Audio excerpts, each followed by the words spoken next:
is on, start going down the roller coaster, speeding faster. I'm sort of trying to hold on to the bar because of my gargantuan size. I can't sort of fit in the actual kind of little car properly. So that big bar that comes down on your lap, I'm sort of squeezed in like this, sort of sliding underneath the bar, trying to keep my legs under there. One hand on the bar, one hand on my glasses, in the middle of my glasses, like trying to keep them on like that.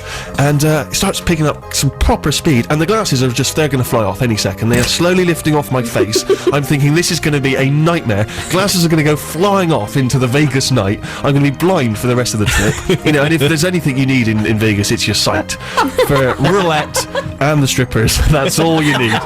So I'm terrified, so I try and move. As it kind of gets to a little lull there, I take the glasses, I whip them off, I'm holding them, and now again, the ride starts again. It goes right out over the traffic, you know, upside down, you know, if you fall out, it's a real bone shaker as well. It's really terrifying, because not only would you fall out onto so you'd already died from the fall, but then you would land in the road and be run over by a big American car. I mean, it really is terrifying. So now I'm holding my glasses, terrified that I'm going to crush them because I'm so scared, and it was really scary, and I don't like them, and I just started swearing like a trooper. I was effing and blinding. The C word was used, Jude. I know, I'm sorry.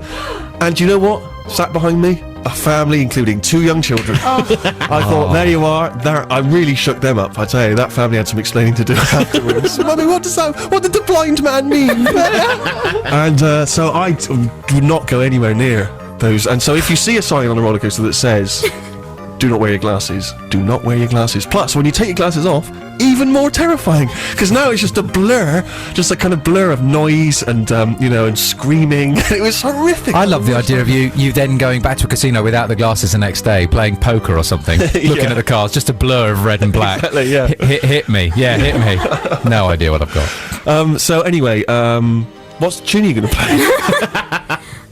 Well, after having a small panic attack thinking about numbers, I decided to calm myself down with some new music. Trawling MySpace, found this band that I've apparently been pronouncing wrongly all week. It's a Bonje du Role, is that correct? Yeah. It's spelled Bonde du Role, if you can look for them. And the song's called Marina Gasolina. Alright, thank you very much. I think maybe you should take off your jacket, because it really is crunkling and rustling. A few more degrees. Alright. Is that a bit of tuba in the background? I'm hoping. I would hope so as well. You don't hear enough tuba on BBC Six Music. Thank you very much for that tune. What was the name of the band again? Bonje du Role, but it's spelt Bonde, like Bondi do roll. So I thought that's how you'd say it, Bondi do roll. And that's what if you tell That's what I've been telling people all Bondi week. do roll. And would you can you tell me anything about this group whatsoever? They are Brazilian. That's one. What was the type of? Baile funk. Did you hear that? Baile funk. Baile funk? Yeah. What's baile funk? Is this something new? It's from the slums. It means it's from the music of the slums. And they're on tour with CSS, and I know, looking at the tour dates, they are playing around England in the next few weeks and over November. So if you can catch them, they're probably worth seeing because they look amazing live. I would like now to issue an apology on behalf of Rufus, Super Posh Rufus, who was quoting wartime poetry earlier. I'll let you pick up the story. Thanks, Stephen. This won't be the first heartfelt apology heard on the BBC in the last month. At the beginning of the show, I was put on the spot slightly by you, as has happened in the past before. Thanks, Jude. And asked to quote some First World War poetry. I quoted The Corner of a Foreign Field. That wasn't by Wilfred Owen, it was by Rupert Brooke. We've had 7 or 8, well, we've had quite a few emails and texts. One person said, actually, it's not Wilfred Owen, it's Robert Graves, which is wrong. So I am cross about that. But to Ollie and Aubrey and Andrew and Adam, I am sorry. I'm very, very sorry. Was one of the people there who complained called Aubrey? Yes. Of course. Yeah. If there's anyone who's going to pick you up on your First World War poetry knowledge, it'll be Aubrey. Yeah. Here's the news. I, at long last, know what it was like for the girls at school who were inconsolable when Bros split up. And I think there was helplines set up that you could phone to get you through that difficult time. Likewise, that happened again, I think, with Take That, and also possibly Five. I don't know. Did they Boyzone. And when Stephen Gately came out. Did he? What, people had to phone up? Oh my God, I can't believe there he's gay. There was girls off school when I was at school, just inconsolable. Really? Because they found out he was gay? Yeah. Really? Because then they didn't have a chance. 9-year-old girls, Steve. Yes. Girls. Previously they did, of course. Yes, because he was bound to wander in and stay. Wait 10 years and I'll be back for you. Yeah, of course that was going to happen. Yes, well, I of course in need of a helpline, because The Sopranos has ended and are heartbroken. For those people that have sort of dismissed The Sopranos, they've been sick of people telling them it was the greatest show ever made. It was the greatest show ever made, and it's gutting to think that it's finished. I'm genuinely upset. I mean, really, watched the last one, sort of sat there alone, just watching. I'm not going to give away the ending in case you've not seen it yet, but I actually feel like Tony Soprano is a real person, a terrifying man. But I actually saw Gandolfini, who plays him, James Gandolfini, getting out of a car once, stateside, and he sort of lumbered out, because he's a big unit, getting out of a 4x4, and he's smoking a cigar, and it was like actually seeing Tony getting out of the car, and I felt I wanted to both hug him, but also run, fearful for my life, lest he beat me to death with a tyre iron, or some such. And yeah, I'm genuinely gobsmacked. I don't know what I'm going to do. I'm just going to quickly get a appraisal from you guys here. Harry, I imagine you're not someone who ever bothered with The Sopranos? Never watched it. No. No. Upset? Nope. No. Ever going to give it a go? Nah. No, of course. We've already discovered, though, haven't we, that you are not a cultural animal in any way. What, watching telly is now highbrow, is it? But, you know, I just never. Well, maybe you could read a book. Well, no, the big American series I always shy away from because it's too much of a commitment. I haven't got that much time, Steve. All right, I've got my Sky Plus, but it's just going to back up, isn't it? It's going to be months worth of viewing. There's football on the telly. You know, there's people out having fun. Let's go and join them. You haven't got time to do anything, have you? It seems you haven't got time to read a book. You haven't got time to listen to new music. You're still listening to your old Rocket from the Bloody Crypt. Come on that later. Rufus. Steve, I a few years ago took a controversial decision to really dislike all mafia-based Italian-American drama. Right. You sat down one day and made that decision. I basically you did. announced it to people. That's what I did. Yeah. That's what I did.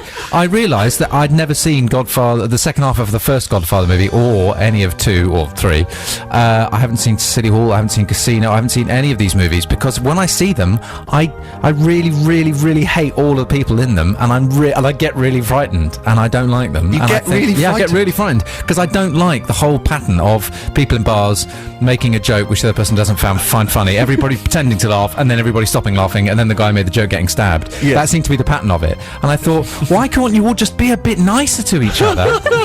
And when I heard about The Sopranos, I thought, is it really good? Right, better watch it. And then I've never ever watched an episode of it, but having heard you talk about it and having other people, I'm going to start from scratch with Love Film and just start from series 1 and watch all of them all the way through at some stage when I'm out of work, which is unlikely. Well, I look forward to hearing your appraisal because I love the idea of you being terrified of it. I get frightened by the. It is a scary idea, I admit. The idea of Joe Pesci turning on you in Goodfellas and just stabbing you through the eye with a pencil or something. It is a horrid idea. Seems to be drama about not having a sense of humour, which I'm sure Big Sopranos fans will email in and tell me I'm an idiot. But Goodfellas, for instance, seems to be a movie to me about massive sense of humour failures on everybody's behalf, and pride and respect and all those things which are really, really troublesome to me. Right. In my head, this idea of respect, you're not respecting me. I just find it really, really hostile. Sure. And I think the idea of me You're making jokes. so posh. I'm just a complete geek. I can't It's do it. because if Tony Soprano went up to a person and just hit them around the face with a light white glove and challenged them to a duel, that you would fully relate to. If they rolled the used sleeves up. muskets rather than automatic guns, that would be fine with it. Yeah. But if Gandolfini kind of asked me, I tried to make Gandolfini laugh, and then I just look at his face falling as I realised my joke wasn't very funny. Yeah. And then I'd think, that's it, I'm dead. I am dead. How long have I got? I'm dead. But it's the barrier of the television screen that should feel like that's your security screen. But you said you were frightened of him when he stepped out of a big car with his cigar. You were frightened. It was because I called him a rude name and then ran off into the bushes. And Sammy, where do you sit? It's my dad's most favourite thing above me and my mum.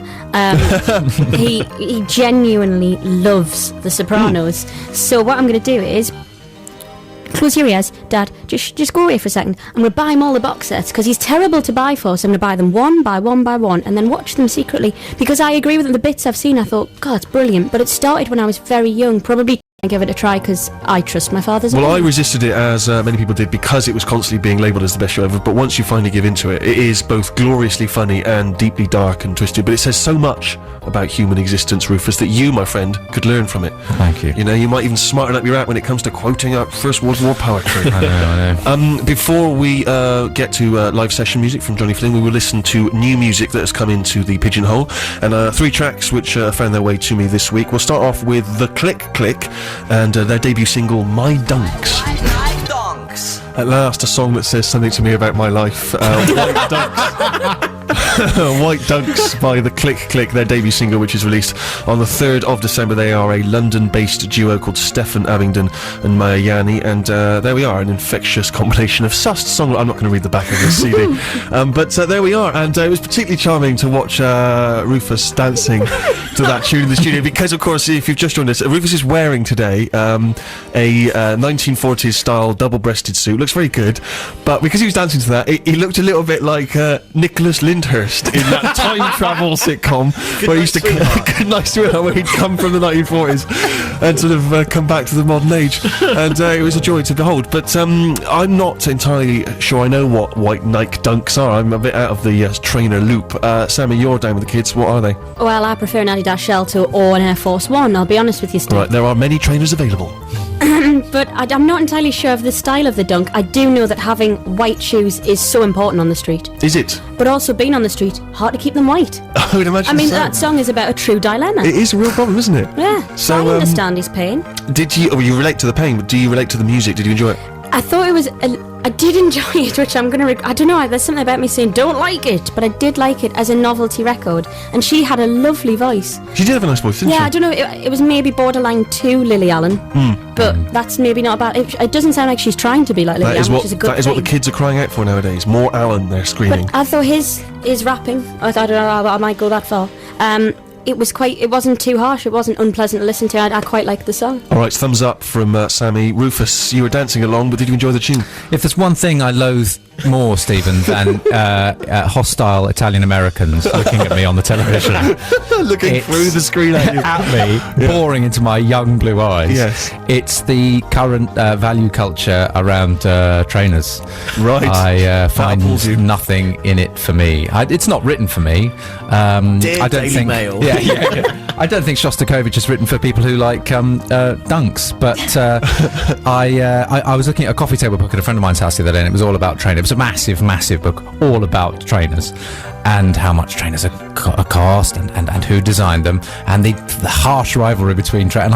And I was first of all I laughed, and then of course I got angry in the way that Of course. you ought to when you laugh at something.